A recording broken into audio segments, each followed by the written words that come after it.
Module 5, Objective 7, describe the structure of a synapse and explain the mechanism involved in synaptic activity.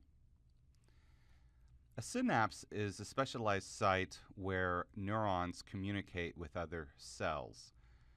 When you have two cells that are communicating with one another, and I'll just draw two neurons, the cell that communicates the message is referred to as the presynaptic neuron, so it's number one, while the cell that receives the message is the postsynaptic neuron, number two.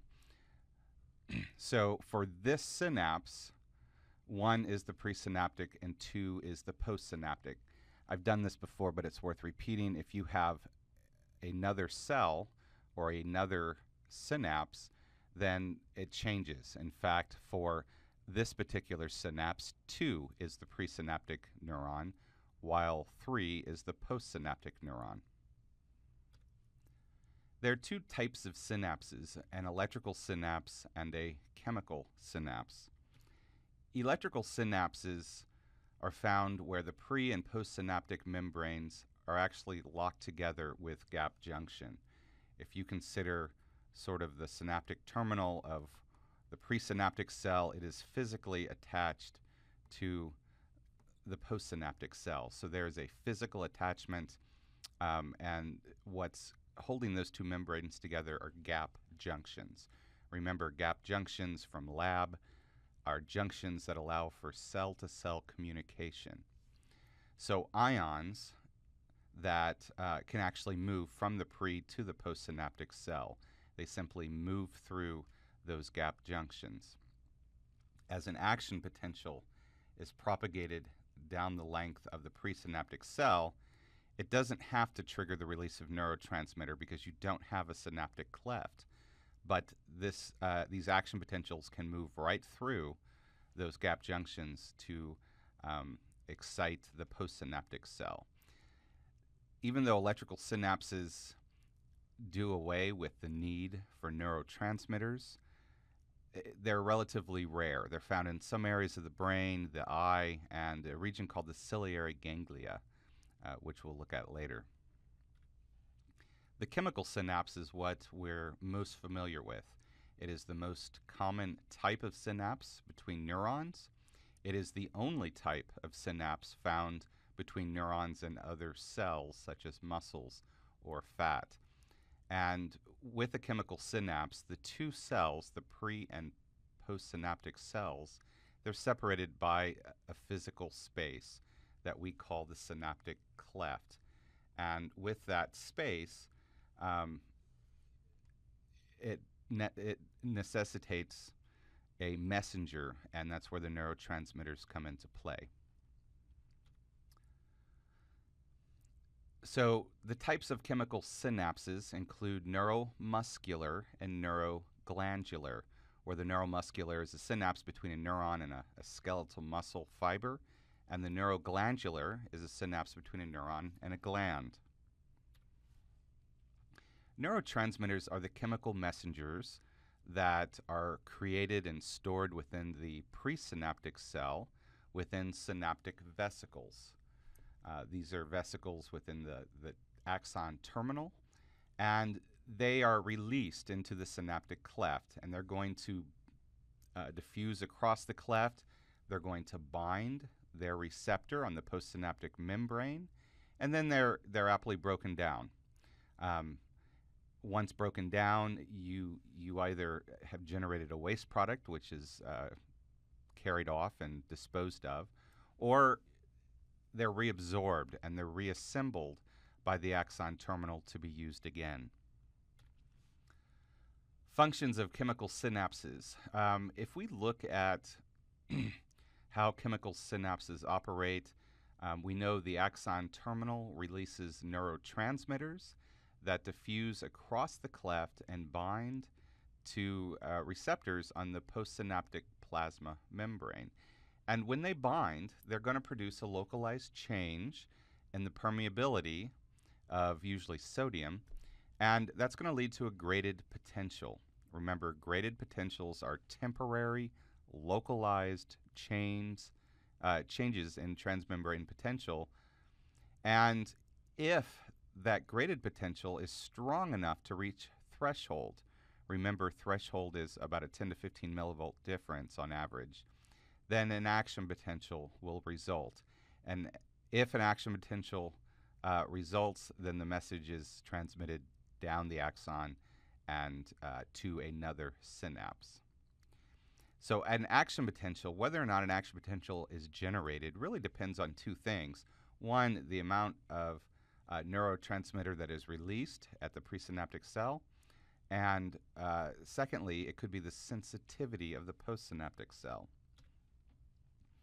A cholinergic synapse is a synapse that utilizes the neurotransmitter acetylcholine. These are found at all neuromuscular junctions involving skeletal muscle fibers, many of the synapses within the central nervous system, neuron-to-neuron synapses in the peripheral nervous system, and all neuromuscular and neuroglandular junctions in the parasympathetic division of the autonomic nervous system. So they're quite common. In terms of the events at a cholinergic synapse, all of the verbiage is here. I'm going to jump to an image. It's just a little easier to follow, but please refer back to the notes.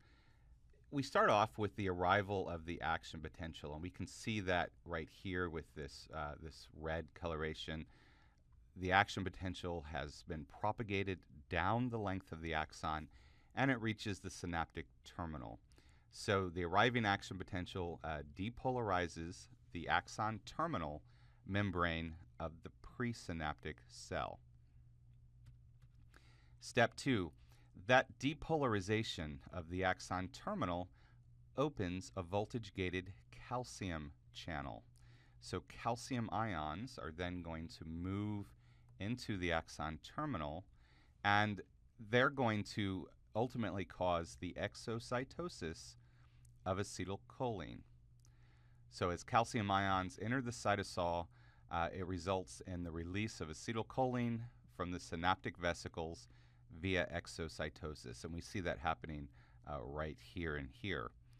So acetylcholine is then being released into the cleft. Step 3, acetylcholine diffuses across the cleft, and they bind their receptors on the postsynaptic membrane. This is going to generally open a cation channel, and that's going to allow the influx of that cation, here we have sodium, into this postsynaptic cell.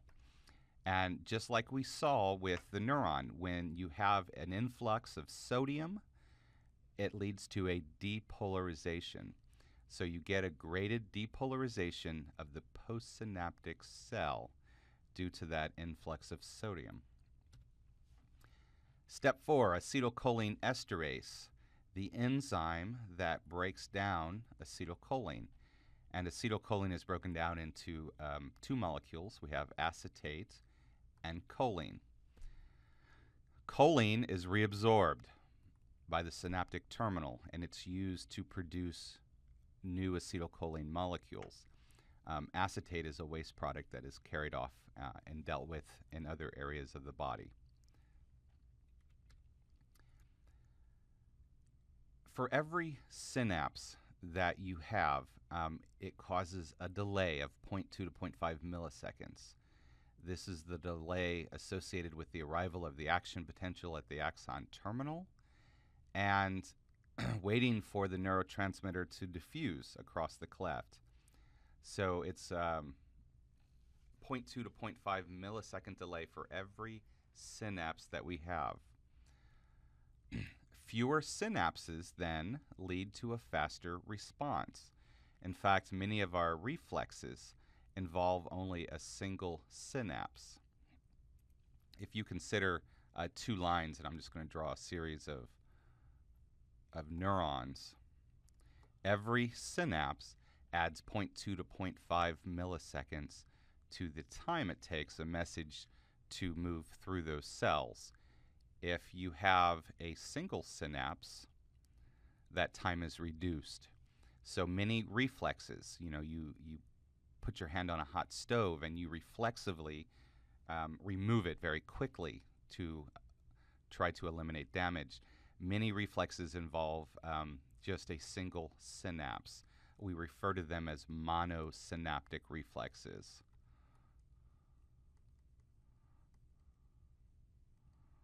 Where mono just means one.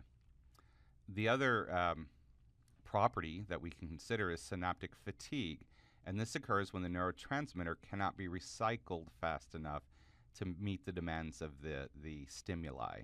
So this is very common if the stimuli is very frequent. The response is that the synapse weakens, and the message is not as strong, and we have to wait until the acetylcholine is replenished.